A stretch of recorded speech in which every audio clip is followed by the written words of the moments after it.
in your opinion, what's the most effective way to improve? Paying more attention to other people's sparring, maybe a specific way of drilling, training? That's a great question. It's also a huge question. There's a lot to say about this. I'll try and break this down. Okay, first, our ideal in jiu-jitsu is progressive training. Okay, if you're getting to a situation where long periods of time are going by and you're questioning whether you're really getting any kind of better, you're getting better at all as time goes by, that's just never a good thing. There should be a sense in which when a year passes by, you should be noticeably better than you were at the start of that year. That should never be in doubt. The question is, okay, how are you going to do this, and how are you going to maximize the rate of progression? It's one thing to make progress, but are you making the most possible progress? That, I think, is the real question you're asking here. I believe the first step is to have a clear understanding of where you stand now. If you don't have a clear idea of what your current level is, what you're currently good at, and what you're currently poor at, and what you need to get to the next level that you desire, it's hard to make any kind of progress. So your first step is always self-assessment. Can you give yourself an accurate self-assessment? And what is that self-assessment going to be based on? Well, it should be based upon how you perform relative to the peers that you have around you. Who are the people you train with? How are you performing with them? What are your most successful elements? What part of the game are you performing well upon them? What parts of the game are you performing poorly? So always begin with the most accurate self-assessment you can give. I believe that the best way to gain self-assessment is through the use of video. Videotape yourself. We often have very inaccurate perceptions about ourselves. We tend to think that we're better than we really are in some ways, and we tend to underestimate ourselves in other ways. Video doesn't lie. Okay, film yourself going against other people and try to make assessments based on what you see in front of you. Listen to the opinions of some people who you trust, but also bear in mind that other people's opinions of you are often inaccurate too. So, as I said, video is generally a better way to study yourself than your own perceptions of yourself or other people's perceptions.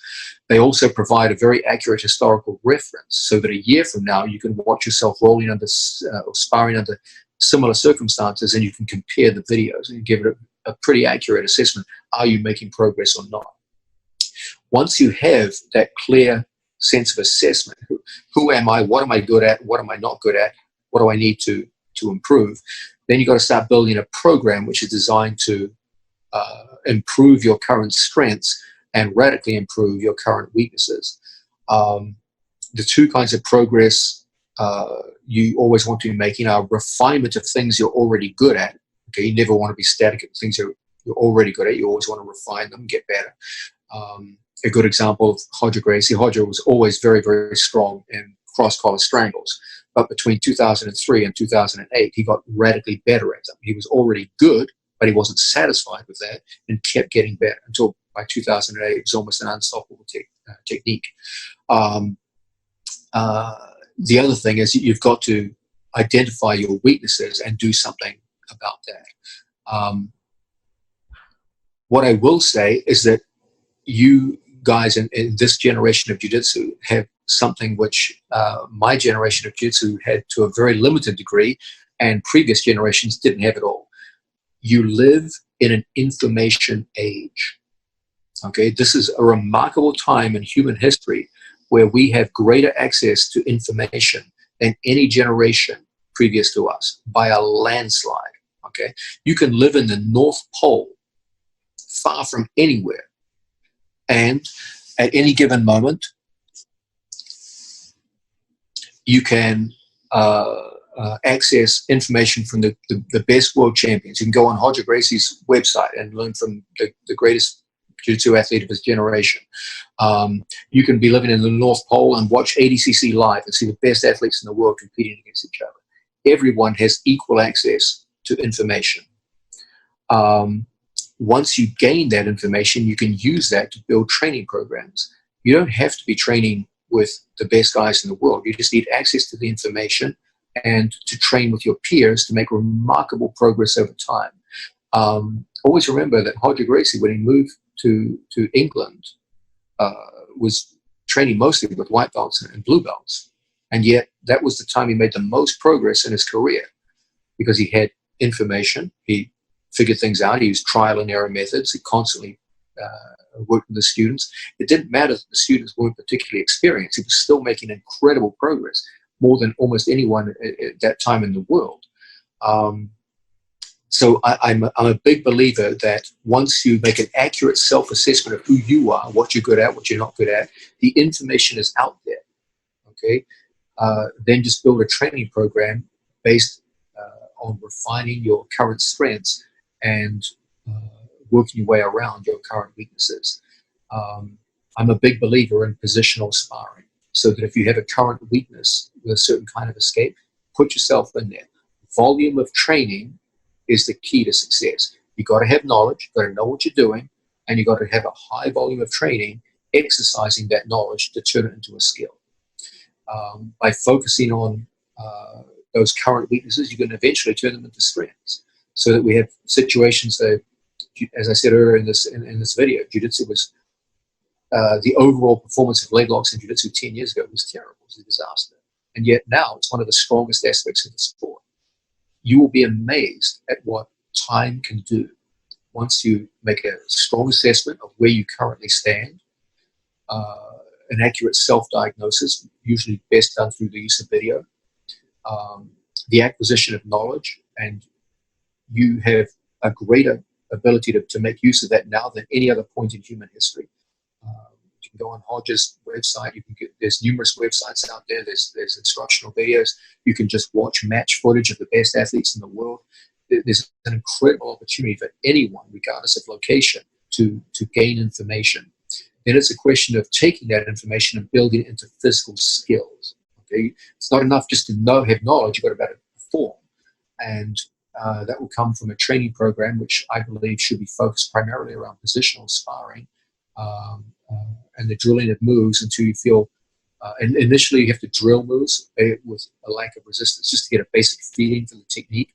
And then you have to progressively work against tougher and tougher opponents, applying it under sparring conditions. And if you can do this over time, you can make remarkable progress. There's an old saying that most people tend to greatly overestimate what they can do in terms of progress over a 6-month period, but greatly underestimate what they can do over a 5 to 10 year period. Okay, if you just have some patience and work in this disciplined manner, based on a clear assessment of where you stand now, the acquisition of knowledge, and the turning of that knowledge into physical skill through a specialized training program based largely around positional sparring and drilling, you'll be amazed at what you can do to transform yourself in 5 to 10 years. I think you're burning a lot of people neurons there, dude. It's no, I fully agree with you. I think making one note that in terms of improving in practice, when you're actually training with someone, of course you need to assess everything, know exactly what you're doing. But in terms of when you're actually practicing, the best way to improve, it's there's no doubt that it's through specific sparring, because I'm not a believer of drilling, and I think I know you, and you just put now yourself, and you drill to learn the mechanics. Once you learn the mechanics, there's no reason to drill anymore, because it's not like it's different. If you want to drill a throw, for example, stand up, you need to drill 1,000 times, because you need the timing. It's you get from drilling, judo. You get a lot of things from drilling on standing up. On the ground game, you don't get anything from drilling, because you need to you practice the move. But the moment the other person is moving, now you're not drilling much. You need to put resistance to be able to really implement the technique. And when you do the specific sparring, is the repetition that tells you what you're doing wrong and what you're doing right. Because when you go over the same movement over and over again with sparring, then you see even you might take longer to see what's happening, but eventually you will do, because if you keep doing the same escape, let's say we're doing specific from, side control, and every time I'm attempting to escape, I'm failing. But we always in the same situation, so I'm constantly trying different ways. And the moment that I find something that works, that's the direction that you start going towards it. And even if it doesn't work straight away, but you're always going back. Eventually you start changing things and adapting, and that's how you improve, because you need to spend time at that specific situation. And the only way to spend enough time for you to actually see, your pros and cons is through specific sparring. The full sparring, you get to have fun. You don't really learn much because you don't spend much time in each position. You spend little time in many situations with the specific sparring. It's that's how I always try develop my skills, through specific sparring. So any area that I wanted to improve, that my focus was on specific sparring. When you get to spend time, you find that if I want to improve my submissions from the back, I'm going to start on your back, and as I'm trying to attack, you escape, and then I'm going to do I keep doing the same thing over and over again, and you keep escaping over and over, and then suddenly I do something different that now can hold you longer. That's how you improve, through things like that, in my opinion. Of course, you need to, learn. You cannot do that on your own without, knowledge or learning, someone giving you techniques to actually try on. But once you have them, you practice them on specific sparring, no doubt. Well said, Haji. The whole idea is to transform knowledge into skill. Okay, you have to make a strong distinction between knowledge and skill. If you have no knowledge, then the situational sparring it'll make you tough, but it won't help much because you don't have a sense of direction in your sparring. You're just trying to survive, or just clumsily trying to win if you're in the dominant position. But once you have a sense of what am I trying to accomplish in this situational sparring, or specific sparring, as Hodge calls it, that's when the magic starts to happen. Ultimately, you need to have a high volume of training. And what situational sparring does is it gives you tremendous volume of training in specific areas in a relatively short time frame. So you can get very good very quickly in those specific areas. Then you start patching those areas together, and that's when you start training under feet to floor conditions, and suddenly you notice you're significantly better than you were, say, 3 months ago, 6 months ago.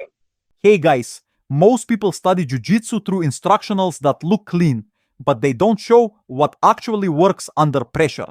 Here we learn from matches, where technique is proven when everything's on the line. That's how you cut through the noise and see what truly works when it matters. On my Patreon, you'll find free breakdowns from the newest matches I can't post on YouTube, full studies, and complete guides, all built to help you improve faster and train smarter. You can start free right now. The link's in the description and pinned comment. And if you're new, subscribe and hit the bell so you never miss the next study.